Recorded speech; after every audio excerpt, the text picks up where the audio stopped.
Саламатсыңарбы менин сүйүктүү окуучуларым. Бүгүн биз 5-класска дүйнөнүн тарыхы сабагын өтмөкчүбүз. Анда эмесе даярбызбы?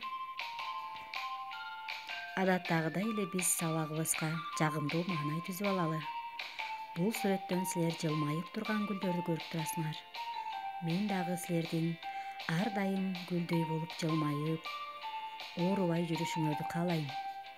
Анда эмесе балдар, биз дагы гүлдөрдү карап жылмайып коелу.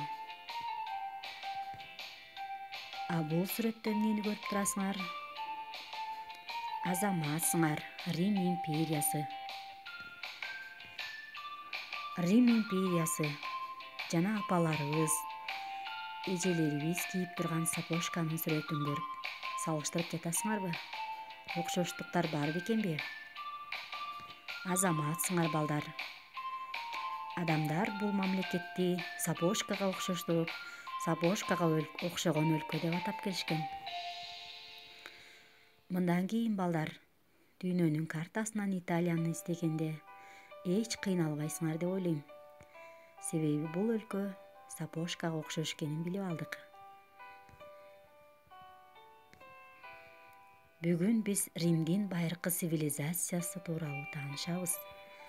Бүгүнкү сабакта биз Италиянын географиялык чөйрөсү, калкы, Римдин негизделиши, байыркы Римдеги падышачылык башкаруу, Рим республикасынын орнотулушу тууралуу маалымат алабыз.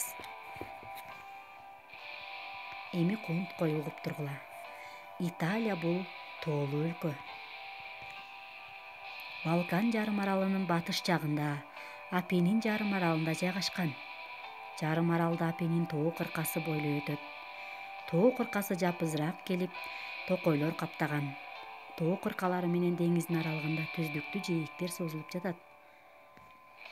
Апеннин жарым аралында темирдин, жездин, курулуш ташынын, чопонун кендери бар.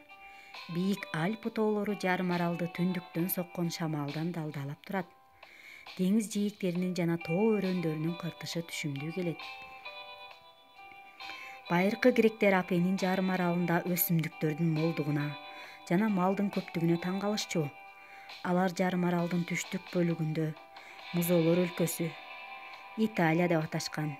Кийинчерээк биздин заманга чейинки 3-кылымдан баштап бул аталыш бүткүл жарым аралга тарап кеткен. Демек балдар, биз Италияны музоолор өлкөсү деп билет экенбиз. Жарым аралдын батыш жана түштүк жээктеринен кемелер токтой турган ыңгайлуу булуңдар бар. Жарым аралды чулгап турган деңизде майда аралдар аз. Анын түштүк жагында Сицилия аралы орун алган. Жарым аралдагы эң чоң дарыя По дарыясы. Италиянын калкы байыркы убакта ар түрдүү уруулардан турган.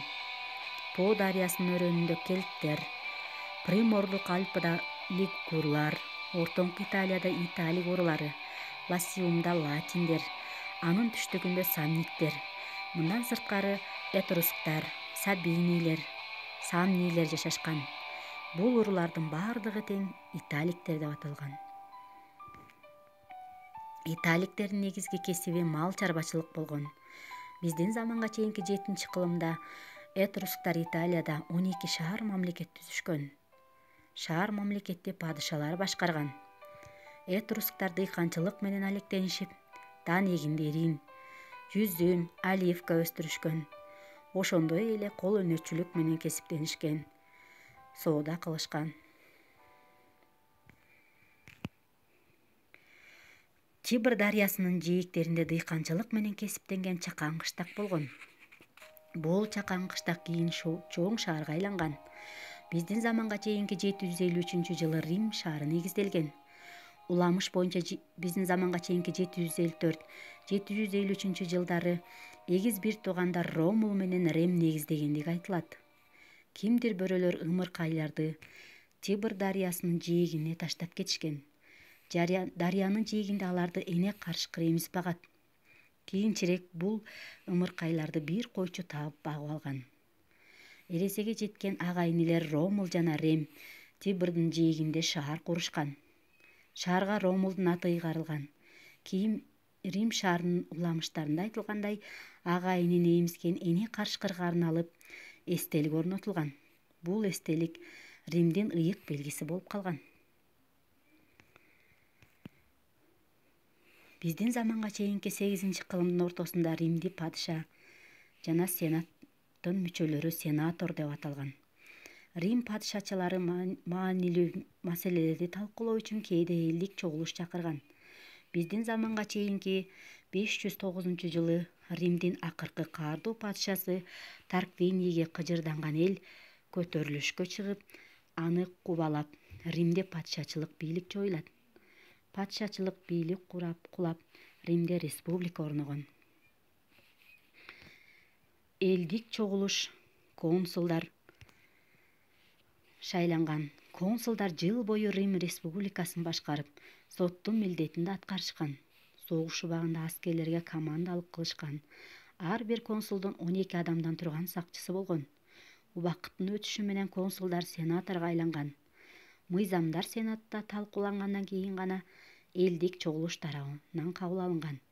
Сенат казынаны да тейлеген, согуш жана тынчтык маселелерин чечишкен.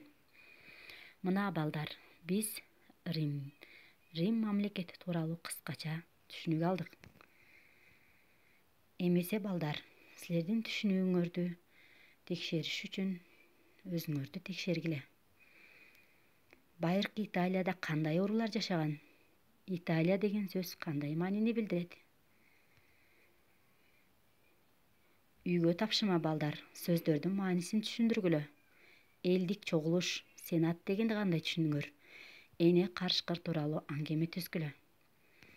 Мындан кийин балдар, силер телевизорлордон Италия мамлекетин көрүп жатсаңар, же болбосо Италияга саякаттап барсаңар, ал мамлекеттин тарыхын эсиңерге түшүрөсүңөр деп ойлойм. Кийинки сабакта көрүшкөнчө сак саламатта тургула. Көңүл бурганыңыздарга рахмат.